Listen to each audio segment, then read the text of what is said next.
Hello and welcome back to my channel. मैं हूं आपका दोस्त Deepak Kesari and today we will discuss how we can create a Docker image from a GitHub account or from a GitHub repository, and then we will try to push that created image to the Docker Hub. So before jumping into that, let's first understand what are the procedure we have to follow. So GitHub Action basically provide in each repository you can use, whether it is a private or a public repository, and it's freely available. So to create a workflow inside GitHub Action or in your repository, you have to create a directory with the following convention, that is .github/workflows, and inside this workflow we have to create a YAML file. Basically each YAML file represent each workflow. I have already created the folder structure as suggested by the GitHub Action. So basically I want to create a Docker image, and there is also a workflow. Whenever I have a pull request to the master branch, let me just show you. So by default I am using the workflow dispatch, so I have to run it manually. But for the automatic workflow you have to trigger some event. I will discuss what the events are and what we have to discuss in that. So let's come to the Docker image YAML file, what we can do with that. So you can see the first name is basically the workflow name. Whenever you run any workflow, let me show you how it's look. When you run any workflow, it will represent the name of your workflow from here, and after that you can specify. It is not a mandatory. You can specify the environment variable name. Here the environment variable represent whatever the environment variable you will create. Here it will available to all the jobs, and you can see here there is a list of jobs. First job is to create a web application, and a second job is to create a web API. So we have a two job, and these all job run independently. Basically it will run parallel, and inside each job we have steps. Basically it is a collection of actions. What are the actions we are going to perform? So basically we are checking out all the codes from our repo to the machine where we want to run or build. So we have talked about the environment variable, and basically we have a on keyword. What this does, this allow us to run our workflow automatically. So let's say if I don't want to run this manually, what you have to do, so whenever any push event happen to the branch master, this workflow will run. And after that we have two jobs. First is the web application and second is the web API. In that job, first we will tell on which machine we want to run our, or we want to create our image, or whatever, if we want to build the image, anything. So on which image we want to create, whether it is on Ubuntu, whether it is on Windows, whether it is on Mac. So we have to provide the operating system on which we want to we want to run our workflow. And in the line number 17 you can see this is the timeout, and we can also specify the job timeout. Each job have an individual timeout. I have given him it 5 minutes. After that we can create an environment variable inside our job also. So whenever we will create the environment variable inside the job, it will only available within that Ubuntu operating system. It will not interact with the other jobs that I will create. So they both are independent. So whenever we have to provide the environment variable for the both job, we have to create the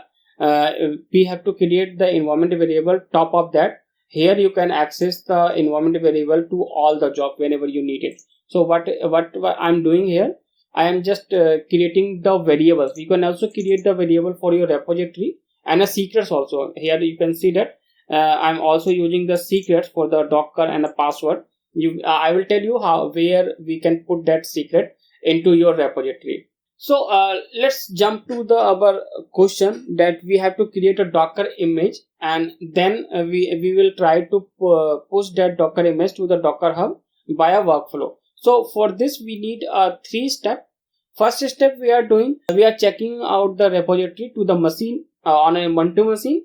After that we are login with our credential. We are using the different action. There are the various action, you can get it from the marketplace.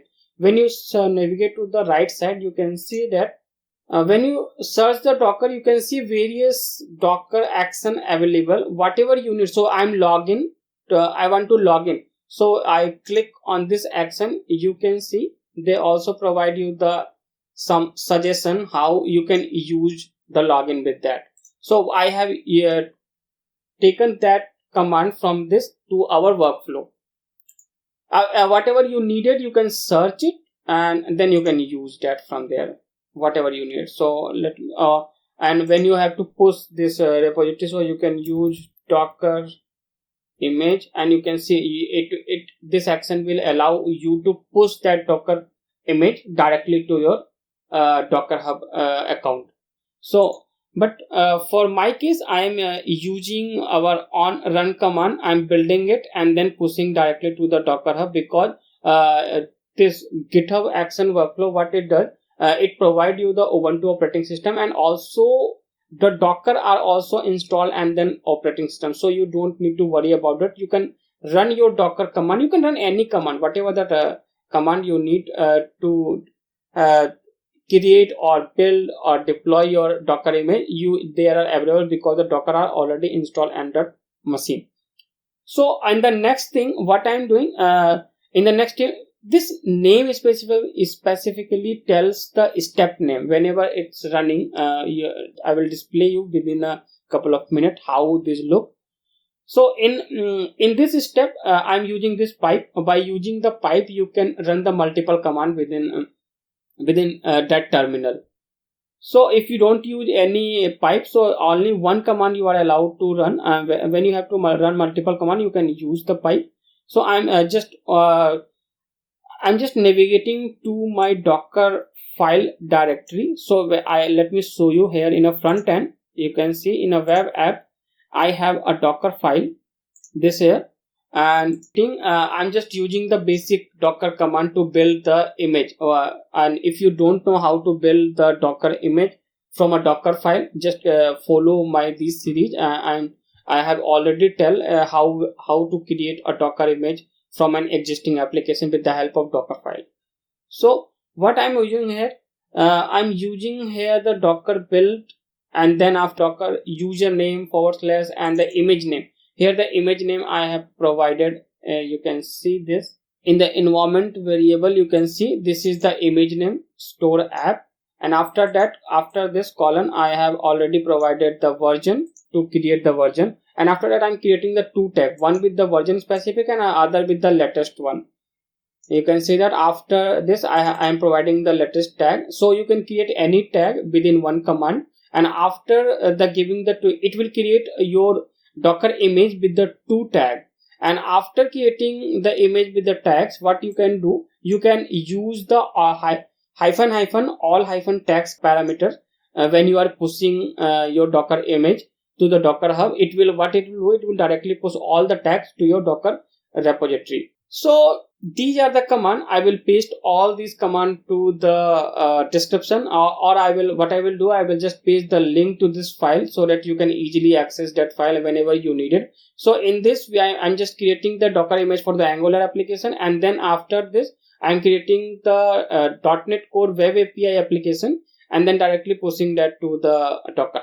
Let me just go to the action command, and you need to select the workflow. So I have a 2 workflow. One workflow will only run when there is a pull request, and second one is whenever there is a push request to the branch, it will run. So to manually run, what you have to do, just run the workflow, select the branch, and just you have to click run the workflow. And you can see in an action, when you refresh this, you can see your workflow is running. When I go inside, you can see all these workflow has been already started. You can see these all 2 jobs are running independently, and you can see everything, whatever the action I have given, it started. So it's first it check out the repository. You can see I have given in file. Let me just show you.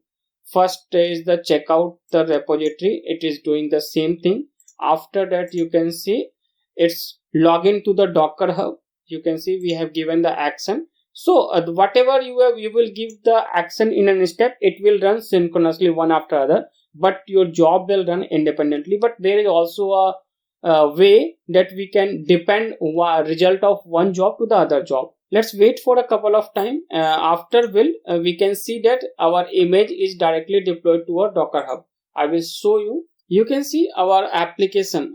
This web API is already pushed to the Docker Hub, and we are waiting for this one. Web app is still running here. You can see all the steps are run completed successfully. When you see the log, it's cleaning up the process. And when you go to the web app repository, okay, when you refresh your Docker image, now it's published. You can see there is a latest as well as the version of our application. When you click all, and you can see the digest ID for the latest as well as, because the same image, but only we have given the different tag, so that whenever the new person will pull your image without the tag, it will always pull the latest tag. And when with a version, then it will directly pull your specific version from your repository. Then I will show you where I have kept the secrets as well as the variables. So when you go to the settings of your repository, and you will navigate to the secrets and the variable, and click on the action, you will see here are the secrets. I am using the docker underscore password and docker underscore username. So whenever you have to create a new secrets, you can just click on a new repository secrets, just type your secrets test, and whatever the value you want to give, just put it here and just add the secrets. It will directly add the secrets to your repository, and you can directly use that into the workflow. So the variable you can also define here, that will available across your all your workflow. So I'm using the major as well as the minor version. You can see that in the file, here the file I'm using the minor as well as the major. And the GitHub also provide you some inbuilt variables. So let's say it's a run number. So you can see in action, the run number is the 49. So my tag version will be, you can see 1.0.49. And when you go to this, you can see that 1.0, it will automatically upgrade or update your version system. So this is it, guys. Thank you all. And if you really like the video, please subscribe it and also share this video. Thank you.